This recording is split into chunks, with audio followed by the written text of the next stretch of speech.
मेरे प्यारे बच्चों, आप सभी का आपकी पाठशाला में बहुत बहुत स्वागत है। बच्चों, आज की क्लास पे हम लोग बात करेंगे प्रॉपर्टीज़ ऑफ कॉम्प्लेक्स नंबर के ऊपर।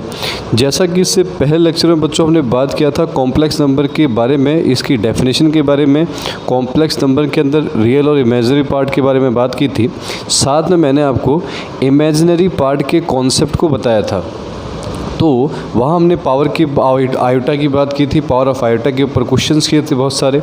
तो जिन बच्चों ने वो लेक्चर नहीं देखा है बच्चों, एक बार प्लेलिस्ट में जाके उस लेक्चर को ज़रूर देखिए, उसके बाद आप आगे कंटिन्यू कीजिए तो आपको सीरीज़ बहुत अच्छे से समझ में आएगी। ठीक है, तो चलो बच्चों, विदाउट वेस्ट ऑफ टाइम हम लोग क्या करते हैं, आज की क्लास को स्टार्ट करते हैं। सब फटाक से सभी बच्चे कॉपी और पेन उठा लें और मेरे साथ कॉन्सेप्ट को समझने का प्रयास करेंगे। ठीक है, चले फिर स्टार्ट करें। तो बच्चों, आज की हम बात जो कर रहे हैं वो ध्यान से सब बच्चे समझेंगे। हम बात कर रहे हैं बच्चों प्रॉपर्टीज़ ऑफ कॉम्प्लेक्स नंबर के ऊपर। प्रॉपर्टीज़ ऑफ कॉम्प्लेक्स नंबर की हम बात कर रहे हैं। अब बच्चों, प्रॉपर्टीज़ ऑफ कॉम्प्लेक्स नंबर की हमने बात की है। थोड़ा सा पीछे का एक बार हम क्या करते हैं, पीछे का बैकअप में थोड़ा सा बता देता हूँ। हमने पढ़ा था कॉम्प्लेक्स नंबर को जेड से दिखाते हैं और ये बच्चों होता है ए प्लस आयोटा बी, ये आपको मैंने बताया था। इसको बच्चों हम रियल पार्ट कहते हैं और इस वाले को हम बोलते थे, ये वाला रियल पार्ट होता है बच्चों, और ये होता है आपका कौन सा, इमेजिनरी पार्ट। इमेजिनरी पार्ट, और इसके आगे क्या लगा है बच्चों, इमेजिनरी पार्ट। तो जो ये यूज़ कर रखा है लेटर, इसको बेटा हम आयोटा कहते हैं। आयोटा मतलब इसको हम बोलते हैं कि ये आपका इमेजिनरी यूनिट होती है, यानी कि इसकी वैल्यू, आयोटा की वैल्यू √-1 होती है। इसके बारे में हम पीछे लेक्चर में पूरा डिस्कस कर चुके हैं, तो इसलिए कह रहा हूँ जिन बच्चों ने नहीं देखा है वो जाके लिस्ट में जाके ज़रूर इसको देख ले एक बार। ठीक है, अब बच्चों मैंने कहा कि प्रॉपर्टीज़ का मतलब पता है कि जब एक से ज़्यादा कॉम्प्लेक्स नंबर आते हैं तो प्रॉपर्टीज़ का मतलब मैथ्स के अंदर क्या है, तो आपको पता है कि वो इक्वल कब होंगे, है ना। उनको ऐड कैसे किया जाएगा, सब्ट्रैक्ट कैसे किया जाएगा, मल्टीप्लाई कैसे किया जाएगा, डिवाइड कैसे किया जाएगा, इन सब की बात हम करेंगे यहाँ पे, ये ध्यान देना। ठीक है, तो स्टार्ट कर रहे हैं। तो स्टार्ट करते हैं। पहला फर्स्ट हमारा यहाँ पे पहला बच्चों हम लेते हैं इक्वलिटी पे बात करते हैं। Equality of two complex number, हम पहली प्रॉपर्टी हम कह रहे हैं equality of two complex number. ध्यान से, equality of two complex number. दो कॉम्प्लेक्स नंबर कब बच्चों आपस में बराबर होंगे, इसके बारे में हमें यहाँ पे जानना है। मान लो बच्चों हमारे पास क्या है, दो कॉम्प्लेक्स नंबर है, टू कॉम्प्लेक्स नंबर। अभी पहले देख लो अच्छे से, ठीक है, नोट वोट बाद में करो, आराम से पॉज करके फिर नोट करना, पहले समझ लो बहुत बढ़िया से। टू कॉम्प्लेक्स नंबर बच्चों, एक तो है Z1 जिसको लिख देते हैं A प्लस आयोटा B, ये तो पता है, और दूसरा बच्चों Z2 जो है इसको लिख देते हैं हम क्या, C plus iota D R equal. ये बच्चों तब इक्वल होगा, R इक्वल इफ़, याद रखना, दो कॉम्प्लेक्स नंबर इक्वल तब माने जाते हैं जब बच्चों दोनों के रियल पार्ट, जो Z1 का रियल पार्ट है वो Z2 के इक्वल होगा। इसका मतलब Z1 का रियल पार्ट बच्चों A है और Z2 का रियल पार्ट क्या है बच्चों, C है। ठीक है, आ रहा समझ में। इसी प्रकार से जो Z1 का इमेजिनरी पार्ट है बच्चों, वो अगर किसके इक्वल होगा, Z2 के इमेजिनरी पार्ट के इक्वल होगा, यानी कि B बराबर D होगा, तभी दो कॉम्प्लेक्स नंबर को इक्वल माना जाएगा। आ रहा है समझ में। तो जब भी कोई दो कॉम्प्लेक्स नंबर आपसे पूछे इक्वल है, तो आपको बोलना है कि पहले वाले का रियल पार्ट और दूसरे वाले का रियल पार्ट सेम होना चाहिए, और इमेजिनरी पार्ट पहले वाले का और दूसरे वाले का सेम, यानी कि A बराबर C होना चाहिए और B बराबर बच्चों क्या होना चाहिए, आपका D होना चाहिए। ठीक है, समझ आ रहा है सबको। अच्छा, अब एग्जांपल बच्चों में यहाँ पर आपको करके दिखा देता हूँ, जरा सब बच्चे ध्यान से समझेंगे। मान लो बच्चों ऐसा आपको बोले, इफ़ Z1 दे रखा है आपको, यहाँ पर मान लो 2 माइनस आयोटा y, और बच्चों जो Z2 दे रखा है, जो Z2 आपको दिया है x प्लस 3 आयोटा, और आपको बोला है R इक्वल, ये है x plus 3 iota, x plus 3 iota, और लिखा है बच्चों R क्या है, इक्वल है। तो फिर आपसे पूछा है कि फाइंड करो एक्स और वाई की वैल्यू फाइंड करो एक्स एंड वाई। तो जब एक्स और वाई है तो आपको मैंने पढ़ाया है कि अगर Z1 और Z2 बराबर तब होते हैं बच्चों जब मैंने कहा कि पहले वाले का रियल पार्ट और दूसरे वाले का रियल पार्ट, यानी कि रियल Z1 बराबर होगा रियल Z2 के। तो रियल Z1 है बच्चों, रियल Z1 है यहाँ पे, Z1 रियल कितना है 2 और रियल Z2 कितना है बच्चों x है। तो x की वैल्यू कितनी आ गई 2 आ गई। और दूसरा मैंने कहा था कि दोनों के इमेजिनरी पार्ट जो होंगे बच्चों वो आपके इक्वल होंगे। तो इमेजिनरी पार्ट इस वाले का है -y, मैंने कहा ना कोफिशिएंट लिखते हैं विद साइन, साइन के साथ लिखें। तो आयोटा का यहाँ पे कोफिशिएंट है y और इसका साइन है -y और यहाँ आयोटा का है बेटा 3, तो y की वैल्यू बच्चों आ जाएगी -3। क्लियर है मेरी बात, समझ में आ रही है ना? तो इसको फटाक से पॉज करके आप नोट कर लो, फिर हम आगे बढ़ते हैं अगले सवाल की तरफ चलते। अगला एग्जाम्पल एक और लेके चलता हूँ, फिर उसके बाद आगे चलेंगे। ठीक है, हटा दे, पॉज करके आराम से बेटा नोट करो, कोई जल्दबाजी नहीं है, आराम से नोट कीजिए। ठीक है, समझते हुए चलो, बस समझते हुए चलो और सब समझ में आएगा। ठीक है बेटा, चले आगे चलते हैं। अगला एक और एग्जांपल मैं आपको दे रहा हूँ बेटा, इसका एग्जांपल नंबर 2 है इसका। अगर आपको पहला एग्जांपल समझ कम आया है तो इसको भी देख लीजिए। इफ़ बच्चों एक दे रखा a + b माइनस का, यहाँ दिया है बच्चों 3a + 2b और इसके आगे लगा रखा आयोटा और बोल रखा इक्वल है 5 + 2 आयोटा। तो आपको बोला है फाइंड करो a एंड b। तो आपको बोला है बच्चों फाइंड करो a एंड b। तो हम यहाँ पर क्या करते हैं, तो आपको पता है कि दोनों इक्वल है, इक्वल है तो इसका मतलब क्या होगा बेटा, जो पहले वाले का रियल पार्ट है और दूसरे वाले का रियल पार्ट है वो दोनों आपस में बराबर होंगे। तो इसका रियल पार्ट बताओ a + b और इसका रियल होगा बेटा 5, तो a + b = 5। ये देखो इक्वेशन के टर्म में आ रही है, इसको बताओ। तो यहाँ है माइनस का 3a + 2b, अभी बताया था ना मैंने कि आयोटा का कोफिशिएंट लिखेंगे विद साइन के साथ। तो साइन कैसा है, माइनस है और यहाँ बच्चों 2 है। तो मुझे बताओ 3a + 2b बराबर बच्चों माइनस का 2 आएगा, इसको हम सेकेंडेड कर देंगे। अब ठीक है, पहले वाले को 2 से मल्टीप्लाई कर दूसरे वाले से माइनस कर देते हैं। तो 2 से करो इसको, 2a + का 2b बराबर में 10 आ रहा समझ में ना इसको। और यहाँ पर क्या आएगा बेटा, सेकंड क्या, 3a + 2b बराबर -2, माइनस करना है, माइनस माइनस प्लस। ठीक है, तो मुझे बताओ ये तो गया, यह आया -a, यहाँ आया बच्चों 12, तो a की वैल्यू आपकी आ गई है -12। a की वैल्यू कितनी आ गई है बच्चों, a की वैल्यू आ गई है -10, 12 यानी कि अब इसकी वैल्यू कहाँ रख दो, फर्स्ट में, फ्रॉम इक्वेशन फर्स्ट। तो फर्स्ट में a है -12 प्लस b बराबर 5 बच्चों, तो b आया 5 + 12, तो b आपका कितना आ गया बच्चों, 17 आ गया। b कितना आ गया बच्चों, 17 आपका आ गया है b। ठीक है, क्लियर है, समझ में आ गया। अब कैसे सॉल्व करेंगे, तरीका समझ में आया। अब बच्चों हम चलते हैं अगली प्रॉपर्टी की तरफ। ये तो मैंने आपको बताया कि इक्वलिटी के ऊपर हमने बात की है कि दो कॉम्प्लेक्स नंबर अगर इक्वल होते हैं तो हम सवाल किस प्रकार के करते हैं और क्या क्या उसके अंदर क्राइटेरिया हमारा इन्वॉल्व रहेगा। ठीक है, नेक्स्ट प्रॉपर्टी हमारी है सेकंड वाली। अब हम प्रॉपर्टी की बात करते हैं बच्चों एडिशन ऑफ कॉम्प्लेक्स नंबर। हम किसकी बात करेंगे, एडिशन ऑफ कॉम्प्लेक्स नंबर। ध्यान से बातों को समझना बच्चों, है ना, एडिशन ऑफ कॉम्प्लेक्स नंबर। और जो बातें बोल रहा हूँ कि इंपॉर्टेंट है उसको आपको बिल्कुल एकदम अंडरलाइन करके चलना है। ठीक है, अपने नोटबुक में भी उसको बिल्कुल अंडरलाइन करके चलना। पहला तो बच्चों समझते हैं कि दो कॉम्प्लेक्स नंबर है, मान लो 2 कॉम्प्लेक्स नंबर, वही जो हम पढ़ रहे हैं 2 कॉम्प्लेक्स नंबर है ना, 2 कॉम्प्लेक्स नंबर। Z1 दिया है बच्चों a + का आयोटा b और Z2 दिया है बच्चों c + आयोटा d। सबको ऐसे समझा रहा हूँ, ध्यान देना, है ना। 2 complex number Z1 and Z2 दे रखा ये वाला, तो इनका एडिशन करो तो Z1 + Z2 कैसे होगा बच्चों, तो ध्यान देना, रियल वाला रियल से जुड़ेगा। तो यानी कि रियल वाला रियल से मतलब ये हुआ a + c, समझ गए ना। पहले का रियल क्या है a और दूसरे का रियल क्या बच्चों c है, तो a और c जुड़ेंगे, प्लस का आयोटा और कौन जुड़ेगा बेटा, b और d जुड़ेगा, तो यह b + का d हो जाएगा ये। ठीक है, अब हमने क्या किया, यहाँ पे एक बात समझ में आई, एग्जाम्पल के थ्रू समझा देता हूँ। बेटा मान लो Z1 दे रखा है 5 + का आयोटा 2 और Z2 दिया है बच्चों 6 + का आयोटा 5 और आपसे बोला Z1 + Z2 बताओ, तो क्या करना है, रियल को एक साथ, तो 5 और 6 बच्चों 11 और 2 और 5 कितना बच्चों आएगा 7, तो आंसर आएगा 11 प्लस में आयोटा 7। अब ध्यान दो, इसमें हमें क्या है, कुछ बातों का ध्यान रखना है। अब बच्चों कहीं पर ना प्रूफ की बात हो रही है, ध्यान देना, ये इंपॉर्टेंट बातें हैं।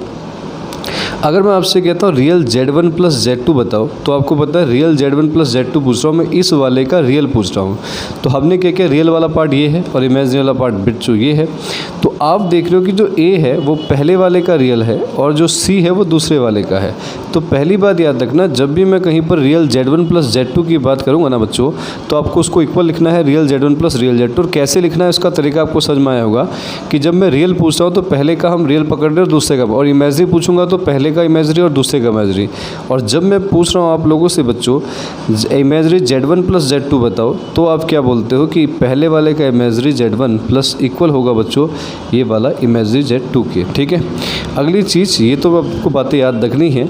और इसी के साथ बच्चों एक और आपको पता होगा कम्यूटेटिव प्रॉपर्टी के बारे में। कम्यूटेटिव लॉ पढ़ा है कि नहीं पढ़ा, A प्लस बी बराबर B प्लस ए होता है ना। कम्यूटेटिव लॉ की हम बात करें तो कम्यूटेटिव लॉ क्या होता है बच्चों, अगर हम इसकी बात करते हैं तो Z1 प्लस Z2 करो चाहे बच्चों Z2 प्लस Z1 करो, बात तो एक ही आएगी ना, चेंज थोड़ा हो जाएगा। Z1 प्लस Z2 करो चाहे Z2 प्लस Z1 करो, बात तो एक ही है ना। तो ये आपको ध्यान देना है। अब इसी सवाल को अगर मैं आपसे बोलूँ यहाँ पे एक और एग्जाम्पल ले रहा हूँ मैं, इसको समझते हैं। ठीक है, एग्जाम्पल कैसे, तो ये तो समझ में आ गया ना, चाहे Z1 प्लस Z2 करो चाहे Z2 प्लस Z1 करो, है ना। बात तो वही है कि यहाँ भी वही आ गया 11 प्लस आयोटा से तब भी वही आएगा। आप करके देख लो, आपको बिल्कुल ऐसे ही आएगा। इसी एग्जाम्पल को लेना, एक बार Z1 प्लस Z2 करो, एक बार Z2 प्लस Z1 करो, जिस बच्चे को डाउट हो रहा है वो कर सकता है।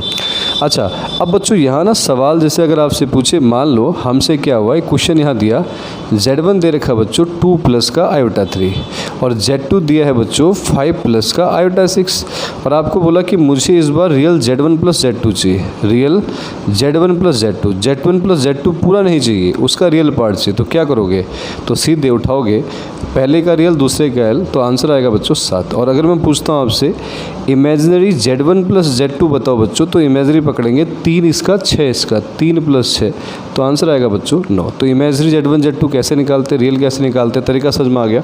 तो जल्दी से बच्चों नोट कर लो, एडिशन के अंदर इतना ही है। ठीक है, जो हमें याद रखना है। क्लियर है, पॉज करके नोट कर लो आराम से, बढ़िया से। ठीक है, और जिस बच्चे को समझ नहीं आ रहा है या फिर कम समझ में आ रहा है तो वो इस वीडियो को बहुत अच्छे से देखे बच्चों, दोबारा देख ले, कोई दिक्कत नहीं, सारी बातें क्लियर हो जाएंगी। ठीक है, आ रहा समझ में। अब बच्चों अगली प्रॉपर्टी की तरफ हम चले, अगली प्रॉपर्टी की तरफ हम चल रहे हैं। तो अगली प्रॉपर्टी आपकी आती है जिसको हम बात करेंगे, अब हम सीखेंगे सब्ट्रैक्शन के बारे में। सब्ट्रैक्शन भी वही है, कोई अलग चीज़ नहीं है। ठीक है, तो यहाँ भी दिखा रहा हूँ मैं, ध्यान देना। अगली प्रॉपर्टी है थर्ड वाली, जिसकी हम बात करेंगे बच्चों, यहाँ बात करेंगे सब्ट्रैक्शन ऑफ कॉम्प्लेक्स नंबर, यानी कि कॉम्प्लेक्स नंबर को कैसे सब्ट्रैक्ट करते हैं, इसको भी बच्चों हम सीखेंगे। यहाँ पे ध्यान से बात को समझेंगे। तो सब्ट्रैक्शन ऑफ कॉम्प्लेक्स नंबर, तो यहाँ वही चीज़ है, देखो मैं जो बता रहा हूँ, 2 कॉम्प्लेक्स नंबर, अब हमारे पास 2 कॉम्प्लेक्स नंबर है, 2 कॉम्प्लेक्स नंबर है ना। Z1 दिया है बच्चों A प्लस आयोटा B और Z2 दिया है बच्चों C प्लस का आयोटा D। अब इसको सब्ट्रैक्ट करना है तो Z1 माइनस Z2 करेंगे, है ना। तो Z1 माइनस Z2 मतलब क्या होगा, A में से C माइनस करेंगे और आयोटा में बच्चों B माइनस D करेंगे। तो मेरी बात आपको समझ में आ रही होगी। अगर मैं यहाँ बच्चों एग्जाम्पल की बात करूँ तो वही एग्जाम्पल जैसा एडिशन होता है, कोई चेंज थोड़ा है इसके अंदर, है ना। तो Z1 मान लो हमने लिख दिया 5 प्लस का आयोटा 3 और Z2 लिख दिया बच्चों हमने 2 प्लस का आयोटा 2। और मैं आपसे कहता हूँ Z1 माइनस Z2 बताओ, तो आप रियल से रियल घटाओगे तो 5 माइनस 2 कितना होगा 3, और 3 में से गया तो बेटा आएगा आयोटा 1 लिखो चाहे नहीं लिखो, उससे कोई फ़र्क नहीं पड़ता। तो हमारा Z1 माइनस Z2 ये आएगा। फिर मैं आपसे प्रॉपर्टी बोलूँगा कि रियल Z1 माइनस Z2 किसके इक्वल होगा, तो आप बोलोगे सर रियल Z1 माइनस का रियल Z2, ये तो किया था हमने, है ना। जब रियल पूछेंगे तो रियल तो माइनस कर रहे हैं। और अगर बच्चों मैं imaginary Z1 minus imaginary Z2 बोलता हूँ तो आपको पता है कि आप यहाँ पर imaginary Z1 minus imaginary Z2 की बात कर रहे हो। लेकिन इस बात को ध्यान देना बच्चों, यहाँ Z1 minus Z2 not equal होता है Z2 माइनस Z1 की, क्योंकि रीज़न क्या है, इसमें बच्चों साइन का फ़र्क आ जाएगा। आपको पता है जब Z1 माइनस Z2 करते तो ये आएगा, लेकिन जब Z2 माइनस Z1 करोगे तो माइनस का इफेक्ट आपका आ जाएगा, और उस माइनस के इफेक्ट कारण ही Z1 माइनस Z2 जो होगा वो इक्वल नहीं होगा किसके, Z2 माइनस Z1 के इक्वल नहीं होगा। मेरी बात सब बच्चों को क्लियर है ना, आ रहा समझ में। तो नोट कर लीजिए सब्ट्रैक्शन के बारे में। फिर हम चलते हैं अगली प्रॉपर्टी जो कि हमारे लिए काफ़ी इंपॉर्टेंट है बच्चों, जो कौन सी है, आपकी मल्टीप्लिकेशन की प्रॉपर्टी है, ये आपको ध्यान देना है। कर ले। चले आगे, नोट कर लीजिए, पॉज करके नोट करो जिससे नहीं किया है तो कोई दिक्कत नहीं, ठीक है बेटा। आगे चले, अगली प्रॉपर्टी आपकी आती है, ये बहुत इंपॉर्टेंट है, इसको बहुत अच्छे समझना है, ठीक है। अब ये प्रॉपर्टी आपकी आती है बच्चों मल्टीप्लिकेशन की प्रॉपर्टी। हम अगली चीज़ पढ़ने वाले हैं क्या, multiplication of complex number, multiplication of complex number, multiplication of complex number. तो कॉम्प्लेक्स नंबर का जो मल्टीप्लिकेशन है, तो हम यहाँ बात करते हैं 2 कॉम्प्लेक्स नंबर, 2 कॉम्प्लेक्स नंबर हमारे पास है। एक है बच्चों Z1 जिसका नाम है a प्लस आयोटा b, वही जो मैं आपको बता रहा था। एक Z2 है बच्चों, Z2 क्या है c प्लस आयोटा t। अब आपको मल्टीप्लाई करना है तो Z1 इंटू Z2 करोगे तो पहले मैं आपको दिखा रहा हूँ पूरा फिर बताएंगे direct. a plus iota b और c प्लस आयोटा t। पहले मल्टीप्लाई करें, a को c से करेंगे तो ac आएगा, a को बच्चों करेंगे आयोटा d से तो a आयोटा AD आएगा, आयोटा 20 को C से करेंगे तो आयोटा BC आएगा, आयोटा आयोटा बच्चों आयोटा स्क्वायर और BD। ये सबको समझ में आ रहा होगा ना, A को एक बार C से एक बार इसके साथ, फिर आयोटा B को C के साथ, आयोटा B को आयोटा D के साथ। तो यहाँ आएगा बच्चों AC प्लस का आयोटा AD प्लस का आयोटा BC, आयोटा स्क्वायर होगा बच्चों -1 तो आएगा BD। अब मुझे बताओ रियल कौन सा जिसमें आयोटा नहीं है, तो AC और BD है, तो AC माइनस का BD है ना। और यहाँ बच्चों अगर मैं पूछता हूँ कि बताओ आयोटा वाला कौन है, तो AD प्लस का BC है, AD प्लस का BC है, ध्यान देना। अब इससे जो मैं पॉइंट निकालना उसको समझना ध्यान से, बहुत बढ़िया तरीके से। तो ये तो मैंने बताया Z1 और Z2 को हम कैसे मल्टीप्लाई करते हैं, ठीक है। तो ये आपको ध्यान देना है कैसे, कि मैंने कहा कि जिस समय रियल वाला कैसे निकलेगा कि आपको A को C से मल्टीप्लाई करना है, फिर माइनस क्या करना है B को D से, ठीक है। मैंने कहा था A को किससे करेंगे बच्चों C से, और B को मतलब क्या रियल एक साथ, इमेजिनरी एक साथ, और बीच में माइनस आ गया, इसको ध्यान देना, ठीक है। रियल एक साथ, इमेजरी एक साथ, जब रियल पार्ट हम निकाल रहे होते हैं। इमेजरी पार्ट निकालने के लिए एक रियल पकड़ते हैं और एक इमेजरी, फिर एक इमेजरी पकड़ते हैं और एक रियल पकड़ते हैं। तो यहाँ बता रहा हूँ, ध्यान से समझना बात को, एग्जाम्पल ले रहा हूँ पहले एक, ठीक है, बात को क्लियर करने के लिए। तो बच्चों Z1 मान लो एग्जाम्पल लिया 5 प्लस का 2 आयोटा है ना, और एक दूसरा लिया Z2 बराबर लिख दिया 3 प्लस का आयोटा 2, मान लो इसको लिख देते हैं ऐसा है 2 आयोटा, 3 प्लस 2 आयोटा ले लिया एग्जाम्पल, ऐसा मान लो। अब मैं आपसे कहता हूँ मुझे Z1 और Z2 का मल्टीप्लिकेशन बताओ, तो मैंने क्या कहा कि आप डायरेक्ट भी कर सकते हो। तरीका मैंने बताया कि रियल को एक साथ करना है तो 5 या 15 ऐसा, रियल AC है ना, AC को एक साथ। और या फिर जिस बच्चे को ऐसे समझ नहीं आ रहा है डायरेक्ट तरीके से, तो बच्चा वैसे ही करे, पहले इसको इससे करे फिर इसको इसके साथ, ऐसे मल्टीप्लाई करके निकाल ले आराम से। और जिसको डायरेक्ट समझ में आ रहा है वो डायरेक्ट समझिए कि पहले मैंने कहा कि रियल को एक साथ करते हैं, बीच में माइनस आता है, इमेजरी को एक साथ तो 4 आ जाएगा। लेकिन बच्चों जिस समय हम लोग क्या करते हैं, इमेजरी वाले पार्ट का मल्टीप्लिकेशन करते हैं, तो क्या करते हैं, एक रियल एक इमेजरी, तो 5 दूनी कितना आएगा बेटा 10, और बीच में प्लस आता है, और फिर एक इमेजरी 2 3 कितना 6। समझ में आया। रियल मैंने क्या बोला, जब रियल पार्ट के लिए क्या करते हैं, रियल माइनस में इमेजरी, ये देखो AC और BD माइनस। लेकिन जब इमेजरी पार्ट का मल्टीप्लाई करते हैं बच्चों, क्या करते हैं, एक रियल पकड़ते हैं और एक इमेजरी पकड़ते हैं, फिर एक इमेजरी फिर एक रियल, ऐसे करना है, ठीक है। और जिस बच्चे को ऐसे समझ नहीं आ रहा है ना बेटा, तो आराम से पहले 5 को 3 से करो, फिर 5 को 2 से करो, आराम से मल्टीप्लाई करके आप फाइंड आउट कर सकते हैं, कोई दिक्कत नहीं है, ठीक है। अब बच्चों इसको करो तो ये आएगा 19 और ये आएगा बच्चों आपको 16 आयोटा, ये आपका आंसर आ गया है, ठीक है डायरेक्ट। अब इसमें हमने क्या चीज़ सीखी कि बच्चों जब मैं आपसे रियल Z1 Z2 की बात कर रहा था, तो आप कह रहे थे कि सर रियल को एक साथ करना है, रियल मतलब ये रहा, और माइनस में इमेजिनरी और इमेजरी को एक साथ, ये तो हम सीख रहे हैं, ये ध्यान देना बेटा, प्रूफ के लिए भी पूछ देता कितनी बार ऐसा, ठीक है। मैंने कहा ना जो चीज़ मैं इंपॉर्टेंट बोल रहा हूँ उसको या तो किसी अलग पेन से लिख लो या बच्चों उसको अंडरलाइन कर लो।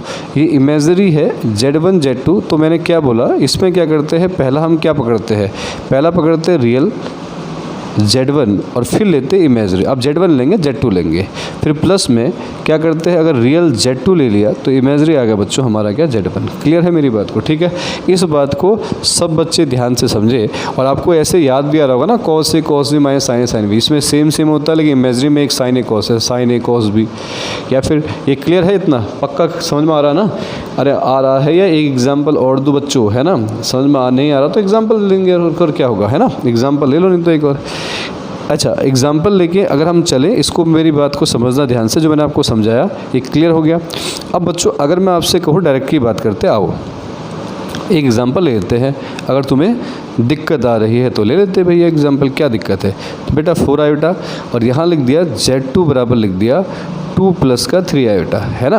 अब हमसे सवाल पूछा कि भैया रियल Z1 और रियल Z2 बताइए। तो रियल Z1 Z2 का मैंने क्या बताया, जब भी रियल पूछेगा रियल पकड़ेंगे, 5 दूनी 10 माइनस करेंगे 4 तियाँ 12, तो आंसर बोलो बेटा माइनस का 2 आ गया। क्लियर है या नहीं है? क्या कहा मैंने? रियल एक साथ, इमेजरी एक साथ, ये आप डायरेक्ट निकाल सकते हो। नहीं तो आपको क्या करना पड़ेगा, ऐसा एक को मल्टीप्लाई करने के बाद फिर आपका रियल पार्ट ये निकाल के आपका जो आंसर आएगा फिर लिखना पड़ेगा, और यहाँ आपका टाइम बचेगा। जो मैं आपको बोल रहा हूँ, तरीका जो मैं आपको समझा रहा हूँ उसको ध्यान देना। क्या बताया कि जब भी रियल Z1 Z2 बोलेगा तो रियल माइनस इमेजरी इतना ही करना है। अगर इमेजरी बोले तो मैंने क्या सिखाया है बच्चों, तो आपको सिखाया है कि पहले वाले का पकड़ो रियल 5 और इसका इमेजरी, तो 15 आएगा। 5 इसका रियल इसका इमेजरी प्लस, अब ये इमेजरी और मतलब एक रियल एक इमेजरी ऐसे लेना है, ठीक है? इसका रियल पकड़ लेंगे तो भाई इसका इमेजरी उठाना पड़ेगा, इसका इमेजरी उठाओगे तो इसका रियल उठाना पड़ेगा। तो 4 दूनी कितना आएगा, 8 आएगा। तो बच्चों आंसर आएगा 23। और डायरेक्ट लिखना है तो हम लिख सकते हैं -2 + 23 आयोटा, आंसर हमारा आ जाएगा कॉम्प्लेक्स नंबर। जिन बच्चों को समझ में नहीं आ रहा है, पूरी बात क्लियर हो रही ना, मेरी बात आ रही है पूरी समझ में? नहीं आ रही है तो बच्चों वीडियो को देखो, आराम से देखो, रोक के देखो, कोई दिक्कत नहीं, है ना? आराम से देखो, हौले आएगा, कहते हैं हौले आ जाएगा, ठीक है? कोई दिक्कत नहीं। तो यहाँ पर आ जाएगा बेटा मल्टीप्लाई करना, मैंने आपको सिखाया है कैसे करना है, तो आप कोई एग्जाम्पल लेके आप कर सकते हो। मैं आपको एग्जाम्पल दे देता हूँ, आप इसकी प्रैक्टिस कर लो, ठीक है? एग्जाम्पल लिख दूँ यहाँ पर तुम्हारे लिए, सब बच्चों के लिए एग्जाम्पल लिख लेते हैं, है ना? अब यहाँ ध्यान दो, मेरी बात को समझो। अब मान लो बेटा Z1 की अगर हम बात करें, एग्जाम्पल तुम्हारे लिए है, ठीक है? यहाँ लिख देते हैं 5 प्लस का 6 आयोटा, और एक Z2 है बच्चों, है ना? आपको लिख दें 3 प्लस का 2 आयोटा। अब हो सकता है कि प्लस माइनस हो, साइन तुम्हें आते ही हैं। यहाँ बच्चों रियल Z1 Z2 निकाल लो और एक बार मुझे बता दो इमेजरी Z1 Z2 क्या होगा। फटाफट निकाल के आप कमेंट में आंसर कर दो, ताकि मुझे लगे कि हाँ भाई समझ में आ रहा है बच्चों को, ठीक है? चले बेटा आगे, चले बेटा। तो ये तो मैंने बताया आपको किसके बारे में, कि मल्टीप्लाई कैसे करते हैं, इसके बारे में बताया। अब अगर हम मल्टीप्लाई के अंदर ही प्रॉपर्टी पढ़े बच्चों, तो प्रॉपर्टी हम अगर पढ़े तो यहाँ पे देखो, पहली प्रॉपर्टी हम बात करते हैं, पहला लॉ आता है, ये भी मैंने पीछे पढ़ाया था, कम्यूटेटिव लॉ। इस लॉ की अगर बच्चों हम बात करें तो ये लॉ क्या है हमारे पास, इसको ध्यान में रखना है। तो लॉ कहता है कि Z1 Z2 को मल्टीप्लाई करो, चाहे बच्चों Z2 Z1 को मल्टीप्लाई करो, आंसर सेम आता है। इसी प्रकार से एक लॉ और आता है, इसको बच्चों हम कहते हैं एसोसिएटिव लॉ, है ना? बचपन में पढ़ा होगा 6th 7th 8th क्लास में। यहाँ बच्चों एसोसिएटिव लॉ सुनो ध्यान से, क्या कहता है? ये कहता है Z1 Z2 को मल्टीप्लाई करके Z3 से करो, या बच्चों Z1 को Z2 और Z3 से करो, तब भी आंसर आपका सेम आएगा। ये प्रॉपर्टी मैंने बताई, इसको बच्चों हम कहते हैं एसोसिएटिव प्रॉपर्टी की हम बात करते हैं। क्लियर हो गया क्या नहीं हुआ? ठीक है, अच्छा आगे चले। अब इसी में मैं एक चीज़ और ऐड कर रहा हूँ, उसको भी आप सब बच्चे ध्यान में रखेंगे, ठीक है बेटा? अब ध्यान से बात को समझेंगे सारे बच्चे। अगला आता बच्चों, हम जब बात करते हैं किसके बारे में, इसी के अंदर हम एक वर्ड बनाते हैं मल्टीप्लिकेटिव इन्वर्स। मल्टीप्लिकेटिव इन्वर्स सब बच्चों ने सुना है ना? मल्टीप्लिकेटिव इन्वर्स सुना है? अरे भूले बिसरे कभी तो सुना ही होगा। मल्टीप्लिकेटिव इन्वर्स की हम बात करें तो मल्टीप्लिकेटिव इन्वर्स क्या होता है बच्चों, ये मैं आपको बता रहा हूँ कि अगर मान लो कोई कॉम्प्लेक्स नंबर Z है, लेट अ कॉम्प्लेक्स नंबर, मान लो बच्चों लेट अ कॉम्प्लेक्स नंबर, ध्यान से, लेट अ कॉम्प्लेक्स नंबर, बच्चों एक कॉम्प्लेक्स नंबर है Z, तो क्या होगा, मल्टीप्लिकेटिव इन्वर्स ऑफ जेड बच्चों इज़ क्या होगा, इसको बोलते ये जेड इनवर्स। अब बात को समझते हैं, ध्यान से इस बात को समझना बेटा। मान लो मैंने कहा जेड का जो एक कॉम्प्लेक्स नंबर है ए प्लस आयोटा बी, तो बच्चों इसका होगा जेड इनवर्स, और आपको पता है मल्टीप्ल इनवर्स था 1/z, तो 1/z होगा ए प्लस आयोटा बी। पर स्टैंडर्ड फॉर्म आपको पता है वो तो ऊपर, ये तो नीचे होता ही नहीं है। तो क्या करोगे बच्चों, इसका रैशनलाइज कर देंगे, ए माइनस आयोटा बी से ऊपर भी और ए माइनस आयोटा बी से नीचे भी। तो ऊपर आएगा ए माइनस आयोटा बी और नीचे आएगा बच्चों ए स्क्वायर और माइनस का आपका बी स्क्वायर, है ना। तो यहाँ बताओ ए माइनस आयोटा बी और नीचे आपको बच्चों ए स्क्वायर, आयोटा की स्क्वायर -1 तो यहाँ प्लस आ जाएगा बी स्क्वायर। तो अगर मैं इसको दो टुकड़ों में लिखूँ रियल पार्ट में तो ये आपका ये होगा, और बच्चों अगर मैं इसको इमेजरी पार्ट में लिखूँ तो ये आएगा। तो अब मेरी बात को समझो, अगर आपसे किसी भी कॉम्प्लेक्स नंबर का मल्टीप्लिकेटिव इन्वर्स पूछा तो आप डायरेक्ट ये भी लिख सकते हो। बस ध्यान इस बात का रखना, जहाँ प्लस है वहाँ माइनस लिखना है और माइनस का प्लस। क्या कहा मैंने, ऊपर तो यही आएगा, बस साइन चेंज कर देना और नीचे लिख देना क्या, इन दोनों की स्क्वायर करके प्लस कर देना। अभी सिखा रहा हूँ मैं कैसे। अच्छा, अब मैं अगर इसमें पूछूँ कि रियल जेड इन्वर्स क्या है, तो आप बोलोगे रियल जेड इन्वर्स है ए अपॉन में ए स्क्वायर प्लस बी स्क्वायर। फिर मैं पूछूँ इमेजनरी क्या है बच्चों, इमेजनरी जेड इन्वर्स क्या है, तो आप बोलोगे सर माइनस बी अपॉन में ए स्क्वायर प्लस बी स्क्वायर। क्या मेरी बात सब बच्चों क्लियर है? अगर बच्चों बातें क्लियर हो रही है तो आप वीडियो को लाइक कीजिए और दूसरों बच्चों को भी शेयर कीजिए, ठीक है, ताकि सब बच्चे इसको देख सके और अच्छे से समझ सके बातों को। क्लियर है, इतना समझ में आ रहा है? क्या कहा मैंने कि अगर आपको जेड इन्वर्स दे रखा, मल्टीप्लिकेटिव इन्वर्स क्या होता है, किसी भी कॉम्प्लेक्स नंबर का जेड इन्वर्स। इन्वर्स समझते हो 1/z, जेड क्या है बच्चों A plus iota B. Standard form ऐसे होती नहीं है, तो क्या करेंगे, मैंने कहा कि जब भी डिवाइड में हो तो रैशनलाइज कर देना, याद रखना रैशनलाइज करना सब बच्चों को आता है। तो रियल जेड इन्वर्स से इमेजनरी जेड इन्वर्स ये आपका आ जाएगा अगर रियल पूछेगा तो, ठीक है। एक सवाल के थ्रू समझते हैं, इसको हटा दें। सब बच्चों ने नोट कर लिया, नहीं किया है तो पॉज करके आराम से नोट कीजिए, कोई दिक्कत नहीं है, ठीक है बेटा। अच्छा, अब यहाँ पे बात को समझते हैं आगे। अब बच्चों अगर मैं आपसे कहूँ कि आपको एक सवाल दिया है z बराबर 3 माइनस का 2 आयोटा, और मैं आपसे कहता हूँ मुझे फटाक से इसका z इन्वर्स निकाल के दिखाओ, तो क्या करोगे? तो मैंने कहा ऊपर साइन चेंज करना है, नीचे 3 की स्क्वायर और प्लस बच्चों 2 की स्क्वायर, इतना ही करना है बस। तो 3 प्लस का 2 आयोटा, 3 की स्क्वायर 9, 4 की स्क्वायर 13, 3 प्लस का 2 आयोटा और ये आया बच्चों 13। तो रियल वाले को अलग कर दो और इमेजरी वाले को अलग कर दो, ठीक है। अब पूछेगा रियल जेड इन्वर्स ये आएगा, इमेजरी आपका ये आएगा। क्लियर है? और इसी को अगर डिटेल में करना होता तो कैसे करते? अगर इसी को बच्चों डिटेल में करना होता कैसे करते, तो ध्यान से समझिए। ये हुआ। अब बच्चों मैं क्या करता, यहाँ पर लिखता मल्टीप्लिकेटिव इन्वर्स ऑफ क्या, जेड। तो बराबर क्या लिखते हैं बच्चों यहाँ पे जेड वाले का, तो यहाँ लिखता मैं मल्टीपल इन्वर्स ऑफ जेड क्या होता, 1 अपॉन में 3 माइनस 2 आयोटा। ऐसे ही होता बेटा। अब आपको पता है कि मुझे इसका रैशनलाइज करना पड़ता, 3 प्लस 2 आयोटा और 3 प्लस 2 आयोटा। इसके बाद क्या होता, 3 प्लस 2 आयोटा ऊपर रहेगा, ठीक है, आ रहा समझ में। नीचे ए स्क्वायर प्लस बी स्क्वायर लगता, तो ए स्क्वायर, यहाँ बच्चों 2 आयोटा की स्क्वायर, तो यहाँ आएगा 3 प्लस 2 आयोटा, यह आएगा 9, ये आएगा बच्चों 4, तो 3 प्लस 2 आयोटा अपॉन में आएगा 13। फिर वही रियल को अलग कर दो, इमेजरी को अलग कर दो। आ रहा समझ में? ठीक है। अरे समझ में आ रहा है? अगर आ रहा है तो मैं कह रहा हूँ लाइक करो और कमेंट करके बताओ हाँ भाई आ रहा है, समझ में बेहतरीन तरीके से आ रहा होगा ना। ठीक है बेटा, चले आगे। अच्छा आप समझो, ध्यान से गौर करना। अच्छा इसके बाद बेटा एक एग्जांपल और लेते हैं ताकि बात समझ में आ जाए और भी। तो बच्चों एक एग्जांपल और लेते हैं। यहाँ पे मान लो आपको दे दिए क्या, z बराबर लिख दे 5 प्लस का 3 आयोटा, ठीक है, 5 प्लस 3 आयोटा।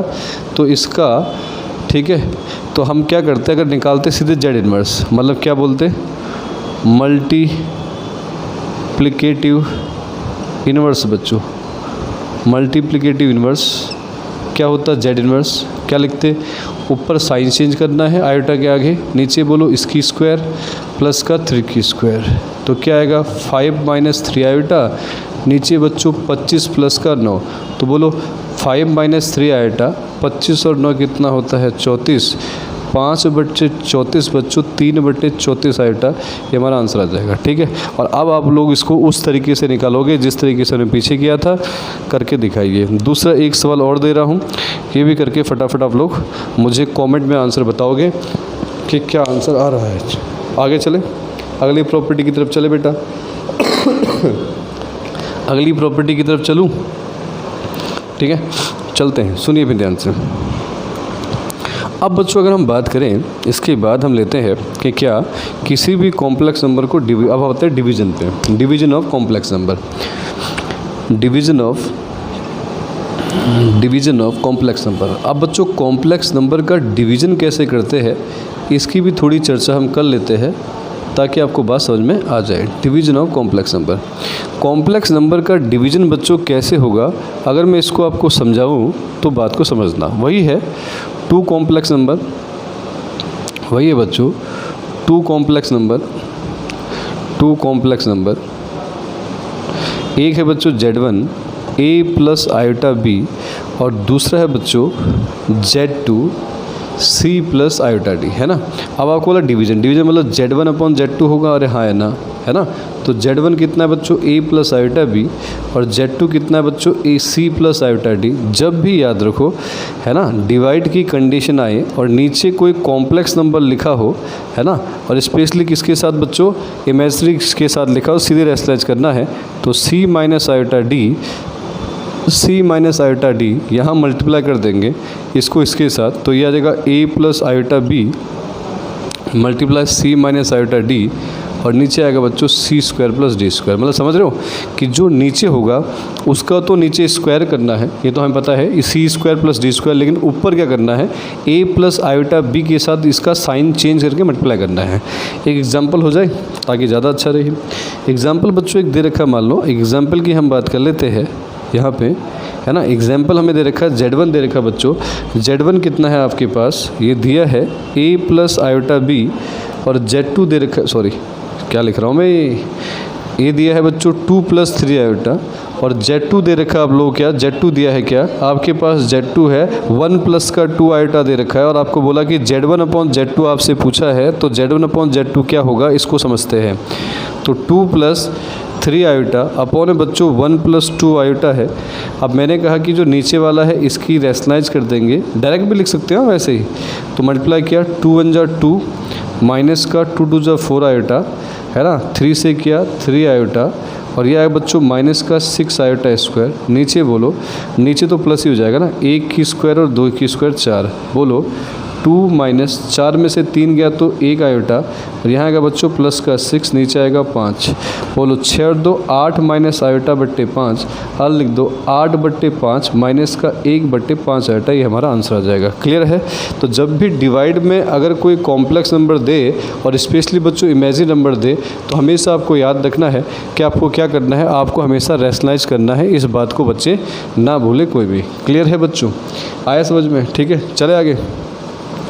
अब बच्चों आगे हम बात करते हैं अगली प्रॉपर्टी के ऊपर हम चले, तो अगली प्रॉपर्टी आती है आपकी कौन सी, conjugate of a complex number, यानी कि कॉम्प्लेक्स नंबर का कॉन्जुगेट क्या होता है इसको बताते हैं, इसको समझते हैं।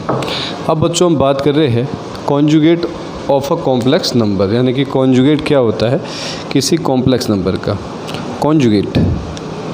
Conjugate of a complex number. अब मैं इसको ग्राफ में भी दिखा सकता हूँ कि इसका जो प्लेन बनता है आर्गेन प्लेन बनता है, उस आर्गेन प्लेन के अंदर मैं इसको दिखा सकता हूँ, पर उसका कोई फ़ायदा नहीं है क्योंकि आपको ज्योमेट्रिकल रिप्रेजेंटेशन नहीं पूछा जाता आपसे। ठीक है, तो आपको ये ध्यान देना है कि मान लो एक कॉम्प्लेक्स नंबर है, लेट Z आपको दे रखा है A + आयोटा B, ये क्या है बच्चों, मान लो एक कॉम्प्लेक्स नंबर है, बी या कॉम्प्लेक्स नंबर, बी या कॉम्प्लेक्स नंबर, बी या कॉम्प्लेक्स नंबर। अब बच्चों इसका कॉम्प्लेक्स नंबर आपको दे रखा है, तो मैं आपसे पूछता हूँ then the conjugate of, then the conjugate of, ठीक है, Z इज डिनोटेड बाय, इसको बच्चों डिनोट करते हैं ऐसे, Z के ऊपर ये बार देखा हो ना आपने, डैश लगा रहता है ऐसा, तो इसको हम कॉन्जुगेट कहते हैं। ये किसके इक्वल होता है, क्या डिनोटेड बाय जेड, और ये किसके इक्वल होता है, and is equal to a minus iota b. मतलब क्या, अगर बच्चे कॉम्प्लेक्स नंबर आपको दिया ना a प्लस आयोटा बी, और अगर आपसे इसका कॉन्जुगेट पूछे तो आपको आयोटा के आगे वाला साइन चेंज करना है। अगर प्लस है तो माइनस करना है, और अगर माइनस है तो बच्चों आपको क्या करना है, प्लस करना है। इस बात को ध्यान रखना है, ठीक है। आया समझ में, ठीक है। एक एग्जांपल की बात करें, मान लो अगर आपसे मैं कहता हूँ कि कॉम्प्लेक्स नंबर है z, 3 प्लस का 4 आयोटा आपको दे रखा है, इसका बेटा कॉन्जुगेट आपसे पूछ दे तो आपको प्लस की जगह माइनस कर देना, कुछ नहीं करना भाई, इतना ही है। क्या कहा मैंने, प्लस की जगह माइनस कर देना, ये ध्यान देना। समझ में आया। कहीं पर भी अगर वो आपसे पूछे कि इसका कॉन्जुगेट बताओ तो आप तुरंत लिख सकते हो कि हाँ भैया इसका कॉन्जुगेट आपका क्या होता है, आप उसको आराम से बता सकते हो। आ रहा समझ में, ठीक है। कि बस क्या करना है, जहाँ पर आयोटा के आगे का सिंबल आपको चेंज करना है, प्लस की जगह बच्चों माइनस कर देना है, और माइनस की जगह मेरे बच्चों आपको कर देना है प्लस। क्लियर है, आया। अब बच्चों कुछ प्रॉपर्टी पढ़ते हैं, इसी के ऊपर हम बात करते हैं प्रॉपर्टीज़। ध्यान से, ये इंपॉर्टेंट है बहुत ज़्यादा, इनको गौर करना, क्योंकि इनसे हमारे प्रूफ वाले सवाल इसी से होंगे। अगर बच्चों किसी कॉम्प्लेक्स नंबर के कॉन्जुगेट का भी अगर होल कॉन्जुगेट कर दिया जाए तो वापस वही कॉम्प्लेक्स नंबर आ जाता है, इसको ध्यान देना। दूसरी प्रॉपर्टी की हम बात करें, अगर बच्चों एक कॉम्प्लेक्स नंबर को उसके कॉन्जुगेट से अगर प्लस करें तो क्या होगा, तो आपको याद रखना है कि ये इक्वल हो जाएगा 2 रियल जेड के। अरे हाँ या ना, क्योंकि रीज़न आपको पता है कि कॉम्प्लेक्स नंबर का आप a प्लस आयोटा b रखोगे और इसका कॉन्जुगेट बच्चों a माइनस आयोटा b होगा, जब तुम दोनों को प्लस करोगे ये तो कट जाएंगे, तो कितना आएगा 2a, और 2a मतलब ये a क्या है बच्चों, रियल पार्ट है जेड का, तो लिख देंगे 2 रियल जेड आपका आ जाएगा। तीसरा, अगर बच्चों इन्हीं को हम माइनस कर दें, जेड माइनस जेड कॉन्जुगेट कर दें, तो मुझे बताओ तब ये आपका आएगा 2 इमेजिनरी जेड आएगा, मतलब 2 आयोटा, यानी 2 आयोटा इमेजिनरी जेड हमारा आएगा। आंसर यहाँ हम लिखेंगे तो ऐसा आएगा, ठीक है। ये ध्यान देना, करके देख सकते हो ऐसा ही, ठीक है, जैसा मैंने किया था। चौथी प्रॉपर्टी की हम बात करें बच्चों, अगर मैं कहूँ z बराबर z कॉन्जुगेट तभी हो सकता है, ये तभी पॉसिबल है जब z जो होगा प्योरली रियल है। अच्छा, प्योरली रियल के बारे में अगर हम बात करें, प्योरली रियल क्या होता है, देखो बच्चों ध्यान देना। प्योरली रियल वो होता है जिसमें आपका इमेजरी पार्ट 0 है। अगर मान लो कोई complex number Z a plus iota b है, ये प्योरली रियल नहीं है क्योंकि इसके अंदर रियल पार्ट भी इमेजरी है। ये प्योरली रियल कब बनेगा, तो अगर मैं कहूँ कि प्योरली रियल ये तब बनेगा बच्चों जब इसमें इमेजरी पार्ट जो आपका इमेजरी जेड है वो हो ही ना, और प्योरली इमेजरी तब बनेगा जब ए हो ही ना, खाली आयोटा हो। तो बोलना ना कि रियल क्या होगा, जब 0 होगा। याद आएगा, जब प्योरली रियल है तो इमेजरी जेड 0 होता है, और जब प्योरली इमेजरी होगा बच्चों तो उस समय क्या होगा, रियल आपका जेड जो होगा वो 0 हो जाएगा। इसको भी ध्यान देना और गौर करना, ठीक है। तो ये दोनों तब बराबर होते हैं, क्योंकि रीज़न क्या है, देखो अगर जेड प्योरली रियल होगा बच्चों, मैं यहाँ पर क्या बोलूँगा, तो आपका जेड यही तो होगा, प्योरली रियल में इमेजिन नहीं होता। अब मैं इसका कॉन्जुगेट करूँ तो इस पर क्या असर पड़ जाएगा मुझे बताना, क्योंकि कॉन्जुगेट का मतलब होता है आयोटा के आगे वाला साइन। जब आयोटा है ही नहीं तो साइन कौन सा चेंज करोगे आप, आ रहा समझ में ना। तो कंडीशन है, तो कहीं पर भी अगर आपसे बोले कि जेड और कोई कॉम्प्लेक्स नंबर अपने कॉन्जुगेट के बराबर है, तो आप सीधे बोलना कि सर तभी पॉसिबल है जब ये बच्चों क्या होगा, जेड आपका प्योरली रियल होगा, ठीक है।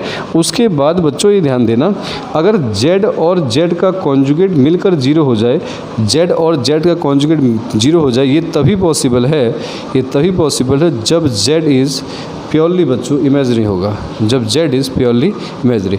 अगर देखो किसी भी प्रॉपर्टी में किसी भी बच्चे को कोई डाउट आ रहा है तो बिल्कुल निश्चिंत रहिए, आप ना ऐसे लिख लीजिए प्योरली इमेजरी लिखना है तो बच्चों आयोटा बी होगा, और जब मैं इसका कॉन्जुगेट लिखूंगा तो इसको माइनस से साइन चेंज करना पड़ेगा, तो जेड प्लस जेड करो तो ये कट नहीं जाएगा, तो क्या आएगा 0 आ जाएगा। आराम से आप प्रूफ कर सकते हो, कोई आपत्ति है ही नहीं, ठीक है। और नहीं आ रहा है तो ये एग्जाम्पल भी आप साथ में लिख सकते हो, जिसको लग रहा है कि मैं तो बाद में भूल जाऊँ, पर भूलने वाली चीज़ नहीं है, मैथ्स से बच्चे, ये मैथ्स, ठीक है। अच्छा, उसके बाद बच्चों अगर आपसे बोल दे कि क्या, कि कहीं पर आपको बोले कि Z1 प्लस Z2 का जो खोल कॉन्जुगेट होगा ये किसके बराबर होगा, तो Z1 कॉन्जुगेट प्लस का Z2 कॉन्जुगेट के बराबर होगा। इसके बाद 7th की हम बात करें, सेम यही, अगर Z1 माइनस Z2 का कॉन्जुगेट बोले बच्चों तो Z1 माइनस Z2 का कॉन्जुगेट हमारा होगा। आ रहा समझ में, ठीक है। और इसी प्रकार से बच्चों अगर मैं आपसे को 8वीं प्रॉपर्टी, Z1 और Z2 को मल्टीप्लाई करके कॉन्जुगेट करो, चाहे इनको अलग अलग कॉन्जुगेट करके मल्टीप्लाई करो, तब भी आंसर आपका सेम आता है। 9 प्रॉपर्टी की हम बात करें, 9 प्रॉपर्टी है बच्चों, अगर Z1 और Z2 का नीचे ये पूरे का कॉन्जुगेट लगा रखा है तो Z1 का ऊपर अलग करना, Z2 का बच्चों नीचे अलग करना, ये बराबर होता है।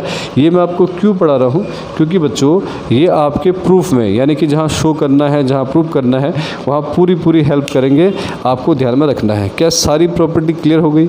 अब जिन बच्चों को क्लियर नहीं हुई तो वो बच्चे, मैं बोल रहा हूँ आप एग्जाम्पल लेके चलिए तो आपको आराम से क्लियर हो जाए। जैसे Z1 Z2 वाले में एग्जाम्पल क्या लेना है, यहाँ बच्चों a प्लस आयोटा b, यहाँ बच्चों c प्लस आयोटा d, पहले दोनों को प्लस करो, फिर उसके कॉन्जुगेट के साइन बदलना, ठीक है, फिर उसका आयोटा का साइन बदलना।